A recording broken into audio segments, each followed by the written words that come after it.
Hello दोस्तों, स्वागत है आपका मेरे YouTube चैनल में। देखो, इस वीडियो में मैं आपको टाइम एंड वर्क के रिमेनिंग वर्क वाले सवाल आपको कराऊंगा। ठीक है ना। मतलब सवाल में आपसे पूछेगा कि कार्य का कितना भाग आपका शेष बचा हुआ है, तो वो वाले सवाल हम डिस्कस करेंगे। ठीक है ना। तो देखो, जो पहला सवाल है आपका कि ए किसी कार्य को आपका 10 दिनों में पूरा करता है और बी उसे आपका 15 दिनों में पूरा करता है।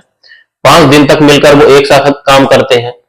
ठीक है ना। तो कार्य का कितना भाग आपका शेष बचा हुआ है, ये आपको बताना है। ठीक है ना। तो देखो, सवाल में क्या दिया हुआ है, ए जो है एक काम को आपका 10 दिनों में करता है। ठीक है ना। बी उसे आपका 15 दिनों में करता है। ठीक है ना।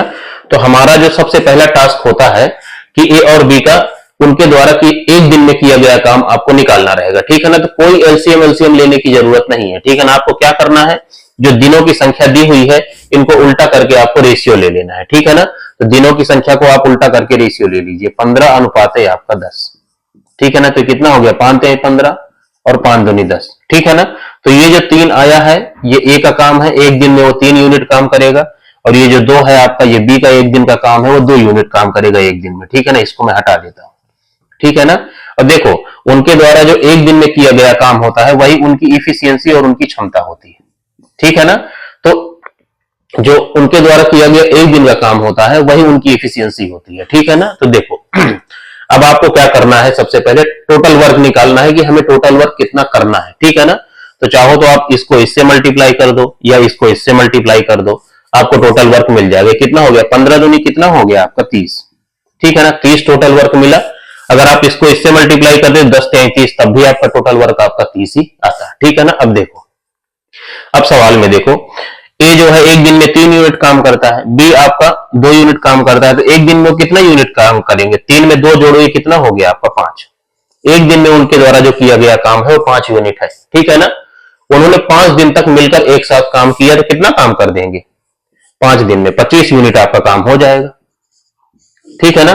तो 30 में से आपका 25 यूनिट आपका काम हो चुका है। ठीक है ना। तो कितना काम बचा है, 5 यूनिट काम बचा हुआ है। बचा हुआ काम कितना है आपका, 5 यूनिट। इसी का जो है आपको टोटल के साथ फ्रैक्शन बताना है, तो इसको आप 30 से डिवाइड कर दीजिए। तो कितना हो गया आपका, 1/6 आपका आंसर हो जाएगा। ठीक है ना। जो बचा हुआ कार्य है वो कितना है आपका, 1/6। तो ए पार्ट आपका आंसर हो जाएगा। ठीक है ना।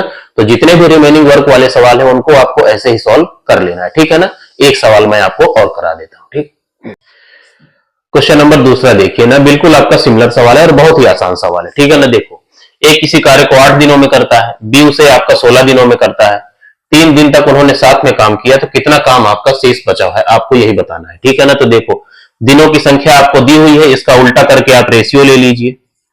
तो आपको क्या मिल जाएगा, एक दिन का काम मिल जाएगा। कितना हो गया, 8 1 8, 8 दूनी 16। ठीक है ना। तो कितना आया आपका, 2:1 आया रेशियो। ठीक है। तो 2 क्या है आपका, एक ए का जो आपका एक दिन का काम है वो 2 यूनिट है और बी का जो है आपका 1 यूनिट है। ठीक है ना। मतलब वो एक दिन में आपका 2 यूनिट और 1 यूनिट आपका काम करते हैं। ठीक है ना। अब देखो, टोटल वर्क आपको निकालना है, किसी भी एक को मल्टीप्लाई कर दीजिए तो कितना हो गया, 16 1 के 16 यूनिट आपका टोटल काम है। ठीक है ना। अब देखो, ए जो है एक दिन में 2 यूनिट काम करता है, बी जो है आपका 1 यूनिट करता है। तो वो साथ में मिलकर कितने यूनिट काम करेंगे एक दिन में, आपका 3 यूनिट करेंगे। ठीक है ना। और 3 दिनों तक उन्होंने साथ में काम किया, तो कितना हो गया, 3 दिन में कितना यूनिट काम कर लेंगे, तो 9 यूनिट आपका काम वो कर लेंगे। ठीक है ना। तो 16 में से 9 यूनिट आपका काम हो चुका है, तो कितना बचा है आपका, 7 यूनिट आपका काम बचा हुआ है। ठीक है ना। इसी का आपको टोटल के साथ फ्रैक्शन बताना है, तो नीचे आप 16 से डिवाइड कर दीजिए। तो क्या हो जाएगा, बचा हुआ कार्य कितना है आपका, 7/16। तो कहां है 7/16, तो सी पार्ट आपका आंसर हो जाएगा। ठीक है ना। अब देखो, रिमेनिंग वर्क वाले मैंने 2 सवाल आपको समझा दिए हैं, कॉन्सेप्ट पूरा आपको बता दिया है। अब जितने भी सवाल आपकी बुक में दिए हो या कहीं भी मिले, तो आपको ऐसे ही सॉल्व कर लेना है। ठीक है ना।